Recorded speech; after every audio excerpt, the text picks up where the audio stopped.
Urgente, o FSB descartou Kadyrov e Lukashenko de vez. Uma operação secreta foi revelada. Ambulâncias chegaram às pressas. O veneno já está no sangue. No Kremlin começou uma sangrenta disputa pelo poder. Putin ficou sozinho. Os cães de guarda mais fiéis encaram a morte nos olhos. Neste momento, o fim do mundo para a Rússia, ao vivo. A ponte da Crimeia estremeceu. A balística ucraniana coloca o inimigo em um cerco mortal. A Grã-Bretanha deu oficialmente sinal verde. Arsenais poderosos de armas foram abertos para a Ucrânia. Mas o verdadeiro inferno para os russos foi preparado pelos nossos engenheiros. A sentença de morte de Putin foi proferida. A decisão fatal dos Estados Unidos e da Europa encurralou o Kremlin. O Ocidente aceitou a vitória de Kiev. Há uma ordem para o golpe final. Tudo isso a seguir em nossa edição. Ponto crítico. Sensação. O FSB envenenou Kadyrov secretamente. Lukashenko também encarou a morte nos olhos. Putin perde num instante seus dois principais vassalos ao vivo. Reunião de emergência de médicos. Toda a vertical do poder de Putin desmorona diante de nossos olhos. O ditador corre o risco de perder de uma vez seus cães de guarda mais fiéis.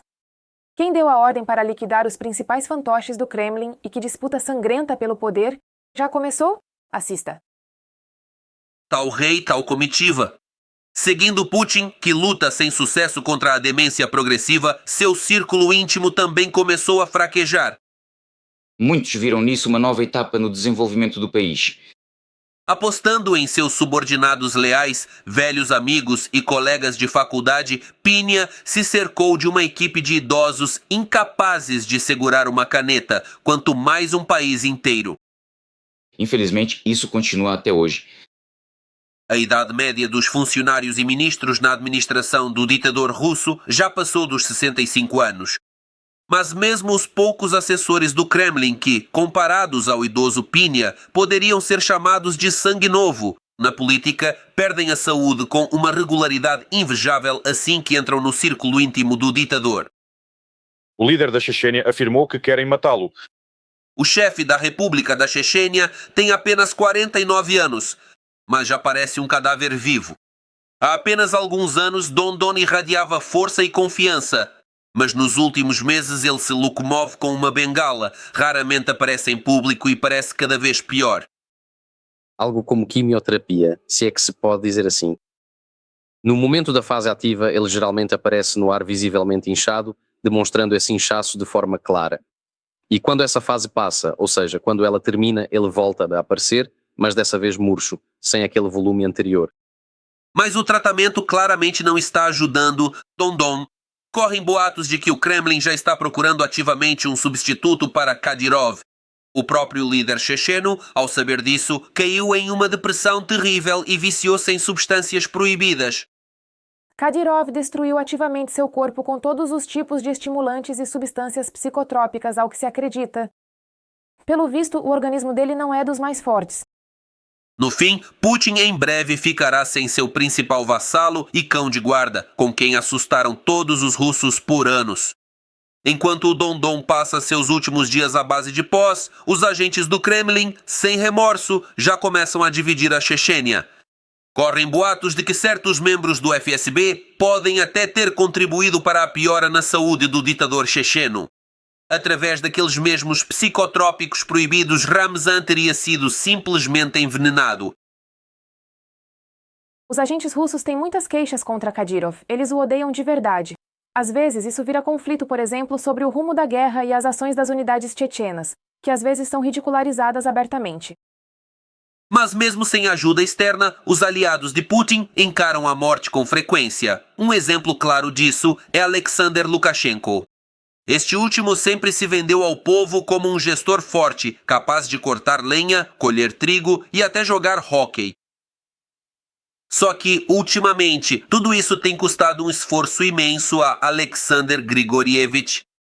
Nossas fontes dizem que para o tal hóquei que ele finge jogar, 3 pessoas o vestem, 2 o levam até o rink, ele patina por 1 ou 2 minutos só para parecer que ainda consegue deslizar no gelo e depois o levam de volta ao vestiário da mesma forma. Mas se Kadyrov foi derrubado pelos pós, Lukashenko foi pela amizade com Putin e a paranoia que veio depois. O ditador bielorrusso chegou ao poder antes mesmo de Pinha e desde então se agarra desesperadamente ao cargo.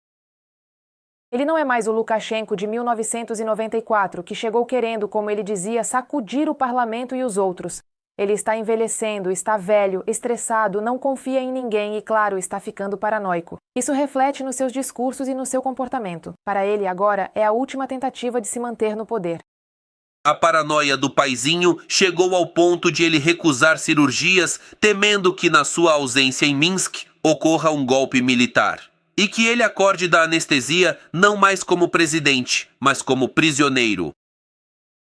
Podemos ver claramente que Lukashenko tem problemas de saúde graves, ele tem tremores na cabeça, como você bem notou, e problemas na articulação do joelho.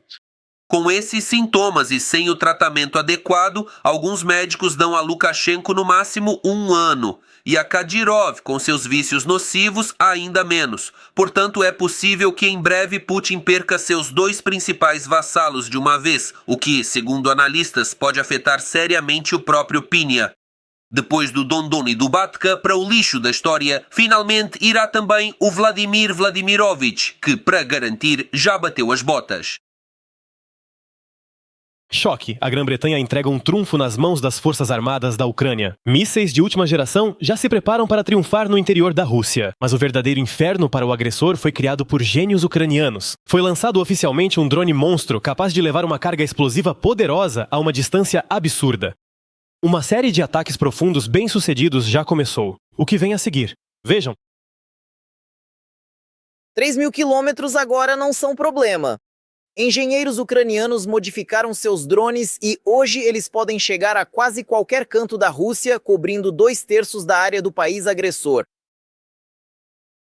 A novidade foi anunciada pelo próprio Volodymyr Zelensky, ao comentar os ataques à refinaria de Tyumen, uma região que até pouco tempo era considerada totalmente segura na Federação Russa.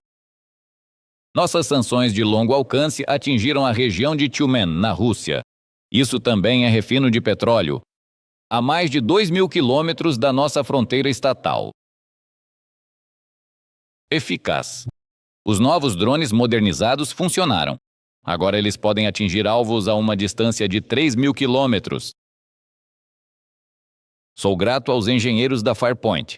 Respostas totalmente justas aos ataques russos contra o nosso Estado. O plano de sanções ucranianas de longo alcance está sendo cumprido. Agora, dizem os especialistas, a lista de alvos das forças de defesa na retaguarda russa se expandiu significativamente. Além de refinarias e indústrias militares, alvos que podem mudar todo o caráter da guerra podem ser atingidos. O primeiro componente, na linha de frente, o primeiríssimo, devem ser, claro, os alvos que hoje nos causam problemas.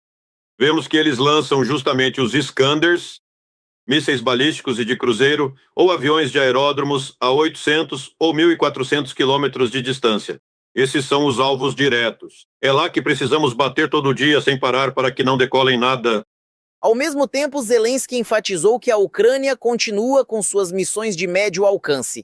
Em particular, ontem, combatentes das nossas unidades especiais SBU, GUR e SSO se destacaram, atacando os 2 lados da ponte da Crimeia.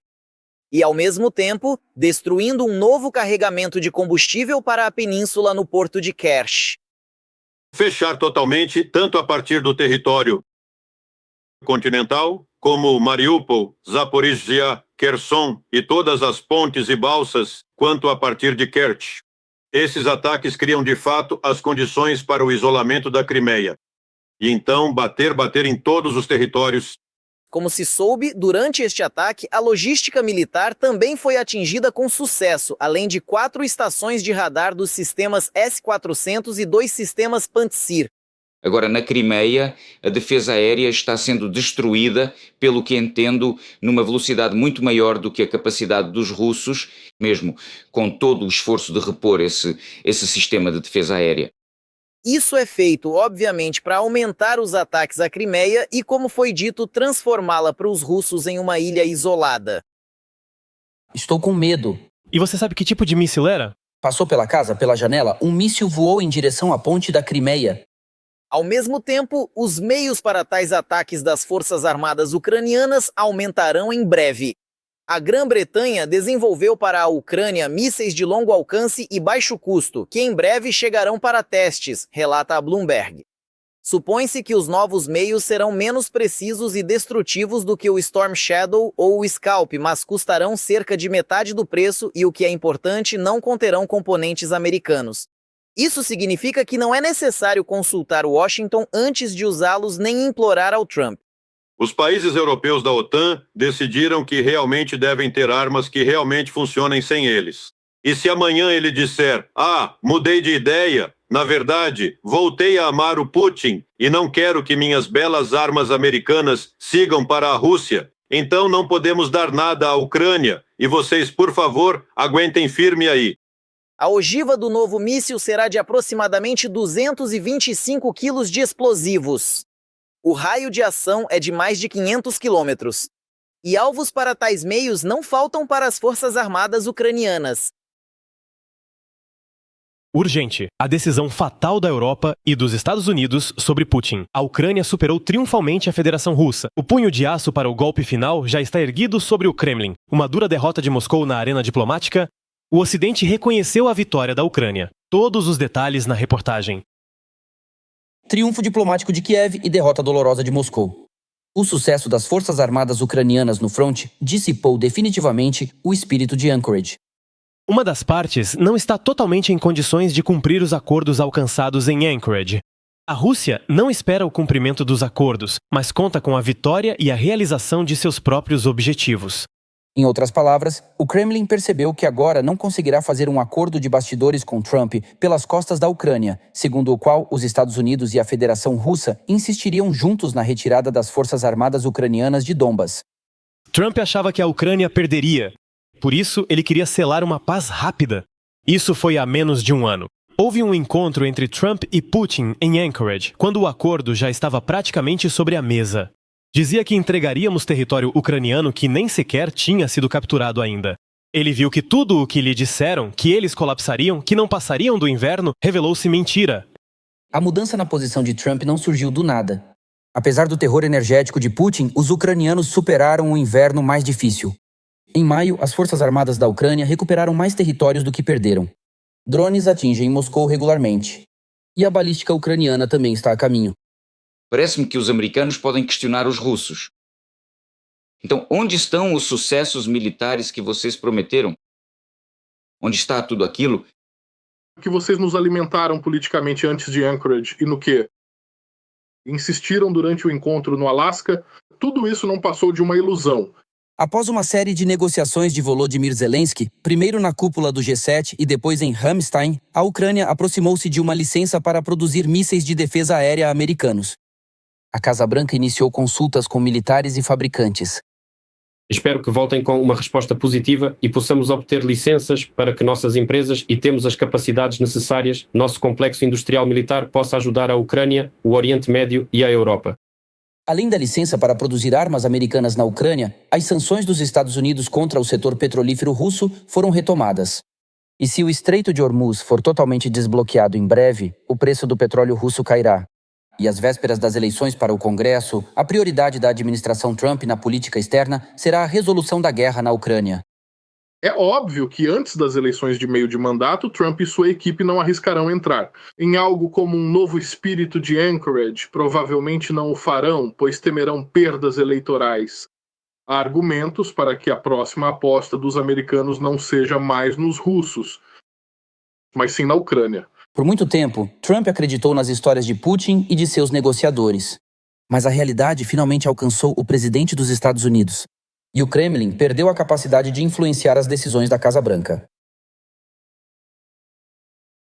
Neste momento, a Crimeia está isolada para sempre. As tropas ucranianas preparam um desembarque. Os generais de Putin fogem pela ponte da Crimeia em pânico total. A operação na Crimeia atingiu seu auge. Começou o que os apoiadores do Kremlin tanto temiam. As apostas estão no limite e a contagem regressiva para o fim começou. Vejam todos os detalhes explosivos.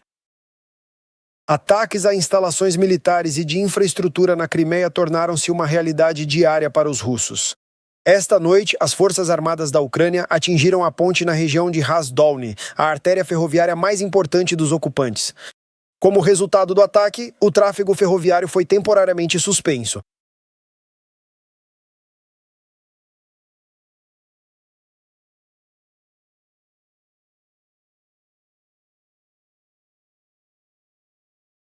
A Rússia considera real a ameaça de uma operação de desembarque ucraniana na península temporariamente ocupada, e por isso estão reforçando ativamente áreas da costa que consideram vulneráveis.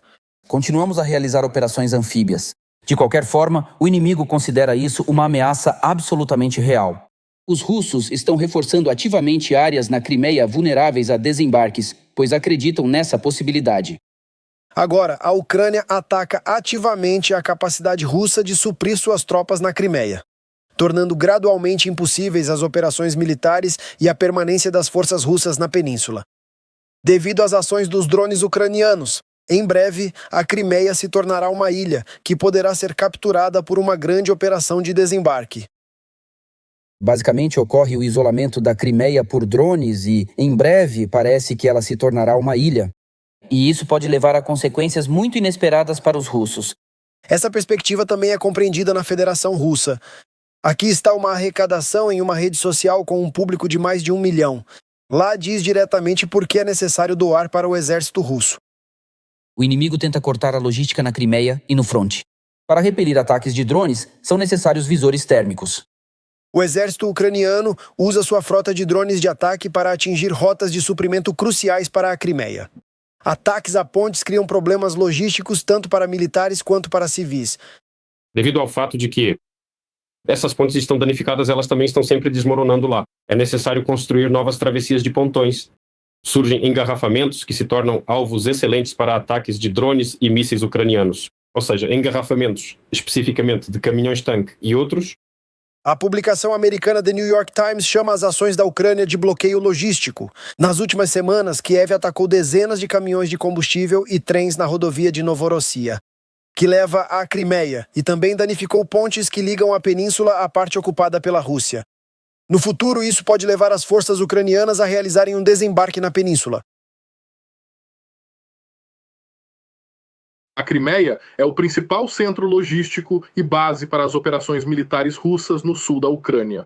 Segundo analistas, o isolamento da península pode enfraquecer Moscou nos setores do fronte que foram mais instáveis, já que as tropas ucranianas realizam contra-ataques com sucesso. A Crimeia também tem grande importância simbólica e política para o Kremlin.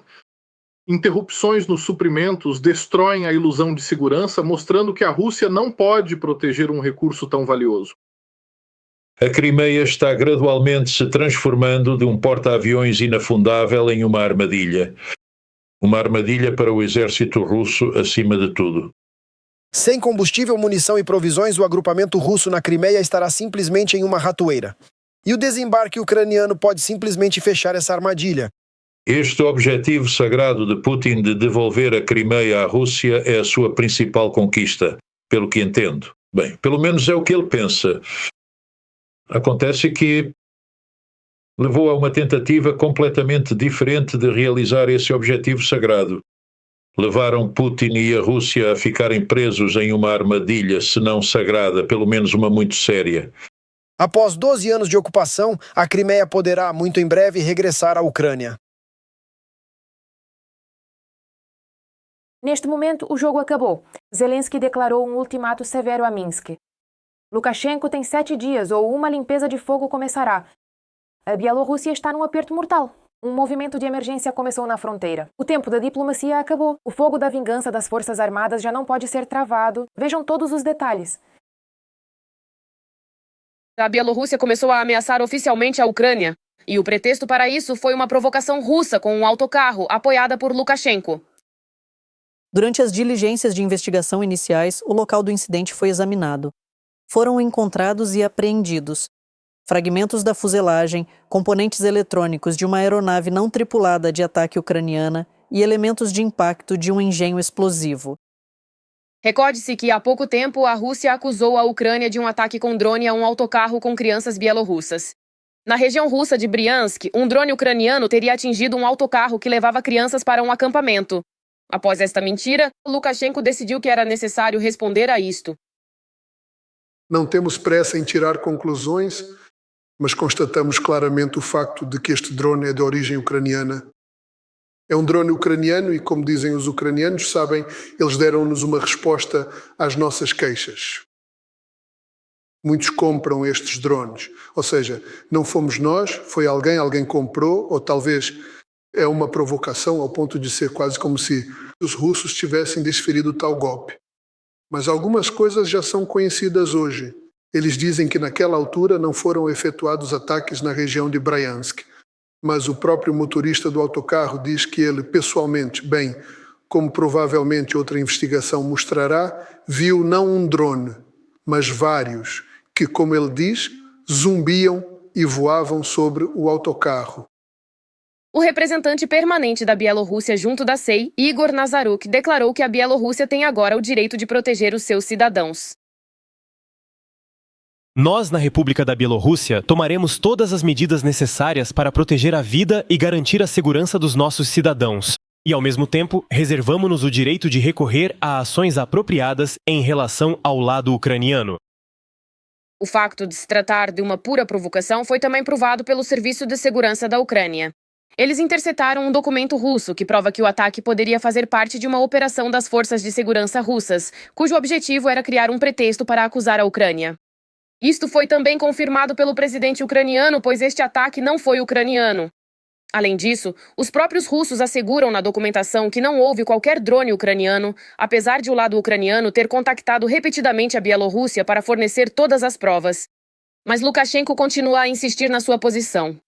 Todos aqueles 500 alvos mencionados anteriormente, o próprio número de Robert Brody, com o nome de código Magyar, comandante das forças de sistemas não tripulados da Ucrânia, tem todo o fundamento. Este não é um número tirado do nada. E Alexander Lukashenko entende perfeitamente o que se quer dizer e quais capacidades as forças de defesa ucranianas têm. Forças de sistemas não tripulados, especialmente depois que claramente há pouco tempo ele teve a chance de ver isso no exemplo de Moscou, cuja defesa aérea em camadas é considerada uma das melhores da Federação Russa. Não acho que em Belarus ou em Minsk a defesa aérea seja melhor do que em Moscou. Por esse motivo, é claro, envolver Belarus na guerra é uma missão suicida para o próprio regime de Lukashenko. Ele entende isso perfeitamente. O envolvimento de Belarus nas hostilidades pelos russos pode acabar em uma ofensiva. Por isso, a Ucrânia continua a reforçar a fronteira devido a um possível ataque vindo do norte. Afinal, os militares ucranianos registraram um aumento de 20% na atividade de drones de reconhecimento russos vindos do território de Belarus desde o início de 2024. Exercícios perto das fronteiras e declarações semelhantes. Embora Lukashenko tenha declarado recentemente que não haveria ofensiva e até tenha pedido desculpas a Zelensky. Em termos militares, se a Ucrânia começar a atacar Belarus da mesma forma que ataca a Rússia, porque Belarus está na palma da mão dos militares ucranianos, nosso povo não aceita guerras. Já sofremos o suficiente na história. Entendemos que muitos dos nossos militares morrerão. Por quê? Se Vladimir Alexandrovich ficou ofendido, peço desculpas a ele por essas palavras. Talvez eu não devesse, considerando que ele está em guerra, talvez eu não devesse ter falado de forma tão ríspida sobre isso. Mas ele age na direção oposta. Isso é comprovado pelas novas bases russas para drones em território bielorrusso perto da fronteira com a Ucrânia e pela expansão da infraestrutura. A isso, Vladimir Zelensky já reage pessoalmente. Alexander Grigorievich Lukashenko. Alexander Grigorievich Lukashenko, o líder de Belarus. Um país que é nosso vizinho. A segurança na fronteira é muito importante para nós. Ele entende perfeitamente, já somos homens adultos, ninguém se ofende apenas com palavras pessoais. Se for um insulto ao meu país, ficaremos ofendidos e não esqueceremos. Mas se forem questões pessoais, então graças a Deus ele se desculpou e graças a Deus, digamos assim. Outra coisa é quando o Sr. Lukashenko diz que não quer ser arrastado para esta guerra. Ele deve ser honesto aqui, pelo menos com o seu povo. Porque não é ele quem pode ser arrastado para a guerra. Pode ser o país inteiro dele a ser arrastado. Arrastado pela Rússia. Eles têm feito isso desde o primeiro dia da guerra. Além disso, o presidente da Ucrânia dirigiu-se abertamente a Lukashenko. Ele deu a ele exatamente uma semana para retirar o equipamento perto da fronteira que coordena o fogo contra as cidades ucranianas. Caso contrário, as forças armadas da Ucrânia farão. Não precisa de palavras vãs. Ele tem hoje... Nas suas torres existem retransmissores. Retransmissores russos, bielorrussos. Qual é a diferença? No território dele, ao longo de 2 regiões na fronteira com a Ucrânia, há equipamentos que ajustam o fogo contra a população ucraniana. Justamente a população. Para que servem as palavras dele dizendo que não quer estar na guerra? Que ele desligue esses equipamentos. Eu acho que 1 semana será o suficiente para ele. Por que eu digo 1 semana? Porque agora, por causa disso, nossos civis estão morrendo, crianças estão sendo feridas. Se ele não fizer isso, nós mesmos faremos. As Forças Armadas também entendem que não se pode confiar em Lukashenko. A ameaça não desapareceu, por isso não pode haver ilusões aqui. Uma ofensiva vinda do território da Bielorrússia já ocorreu antes, no dia 24 de fevereiro de 2022. Aqui está a resposta para essa pergunta, se é real ou não. Portanto, basicamente, hoje em dia, o que Volodymyr Zelensky diz, ele foca principalmente nas ameaças que vêm de meios técnicos e tecnológicos usados tanto pela Bielorrússia quanto e pelas unidades russas que permanecem no território da Bielorrússia em pequeno número, mas que podem fornecer apoio técnico para, por exemplo, realizar ataques ao território da Ucrânia usando drones kamikaze. Ou seja, os mesmos retransmissores que permitem manter um canal de comunicação estável com drones kamikaze ou realizar algum tipo de reconhecimento. Se identificarmos tais objetos, tais meios técnicos, teremos o direito absoluto de eliminá-los e destruí-los. Será que Lukashenko permitirá que a Bielorrússia se torne um alvo militar legítimo, ou ele vai acabar mudando de ideia? A resposta continua em aberto, mas quase não resta mais tempo para pensar. O relógio já está correndo. Os dias estão se esgotando. O fronte russo está condenado. A retaliação ucraniana começou a varrer as posições dos ocupantes. Um verdadeiro nocaute tecnológico para Moscou. Enquanto o Kremlin tentava freneticamente queimar nossa terra, gênios ucranianos fizeram o impossível. As bombas guiadas ucranianas estão finalmente indo para a linha de frente. Um presentinho explosivo foi preparado para o inimigo. Detalhes a seguir. A Ucrânia está entrando em uma nova fase. Em vez de depender apenas de suprimentos de parceiros, está criando suas próprias bombas aéreas guiadas. Kiev preparou uma surpresa desagradável para os ocupantes. A primeira bomba aérea guiada ucraniana já está pronta para uso em combate. Kab é uma bomba de aviação guiada. Diferente de uma munição comum, ela pode corrigir seu voo e atingir o alvo com mais precisão. Antes de ter seu próprio desenvolvimento, a Ucrânia já usava munições semelhantes fornecidas pelos aliados. Os parceiros ocidentais nos forneceram respectivamente esses meios de ataque GEDIM. Mas deve-se notar que a quantidade deles era insuficiente. Mas, ao mesmo tempo, a própria Rússia usou ativamente suas cabes em territórios ucranianos, o que os ajudou a romper a defesa ucraniana e avançar. Foi justamente graças ao uso em massa de cabos que as tropas de ocupação russas tiveram sucessos táticos até certo momento. Ainda mais porque os russos, infelizmente, conseguiram recentemente aperfeiçoar módulos de planeamento e correção, o que permitiu desferir ataques contra posições das forças de defesa da Ucrânia fora da zona de alcance da defesa aérea ucraniana. Isso também se aplica aos ataques indiscriminados contra a infraestrutura residencial em cidades da linha de frente nas regiões de Kharkiv, Zaporizhzhia, Dnipropetrovsk e Sumy. Agora a Ucrânia tenta fechar essa lacuna com um desenvolvimento próprio. A munição planadora de alta precisão ucraniana recebeu o nome de Virivnyuvat. O desenvolvimento durou 17 meses. E agora a nova Kab está a passar pela adaptação final para as condições reais de guerra. 250 quilos de ogiva, dezenas de quilômetros de alcance e tecnologia totalmente ucraniana, sem copiar análogos ocidentais ou soviéticos. Mas o que exatamente é o Virivnyuvat ucraniano? Não é apenas uma bomba aérea comum. Trata-se de uma munição planadora de alta precisão que deve combinar alcance, precisão e a capacidade de atingir alvos, sem a entrada direta da aeronave na zona de perigo. As características tático-técnicas são de até 50 quilômetros, ou seja, os aviões ucranianos voarão a baixa altitude, farão a chamada subida em rampa e, nesse momento, usarão esses meios de ataque para golpear as posições das tropas de ocupação. A Kabe ucraniana não é apenas uma bomba com equipamento adicional. É todo um complexo de tecnologias, módulos de planeamento, controlo e sistemas que permitem à munição cumprir a missão de combate com mais precisão e eficácia. O próprio kit do módulo de planeamento e correção ucraniano consiste em 2 módulos. O primeiro é um bloco de asas com um mecanismo de implantação e fixação, que é preso diretamente ao corpo da bomba por meio de braçadeiras. E o segundo é a seção da cauda. Ela substitui a empenagem padrão da munição e contém um módulo de navegação e controlo. Neste momento já se pode falar sobre o uso em combate da Kabe ucraniana. Os desenvolvedores afirmam que a bomba aérea já entrou em produção em série e pode ser usada em condições de combate.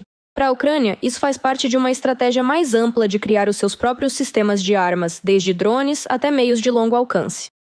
Mas mesmo este alcance de ataque pode influenciar seriamente o caráter das operações de combate. 50 quilômetros não são apenas as posições diretas das tropas de ocupação, mas a chance de controle de fogo sobre locais na retaguarda, como pontos de mobilização temporária de pessoal, locais de acúmulo de blindados pesados, depósitos de munição de campo e materiais combustíveis e lubrificantes. A Kabe ucraniana Equalizador é um passo para fortalecer a própria defesa e reduzir a dependência de fornecimentos externos de armas. Isso permite atingir alvos com mais precisão e apoiar as posições ucranianas. E o mais importante é que o resultado no campo de batalha é cada vez mais determinado não apenas pela quantidade de armas, mas também pelas tecnologias que permitem recuperar o controle sobre os próprios territórios. Isso é tudo por agora, e veja mais notícias quentes do fronte na próxima edição.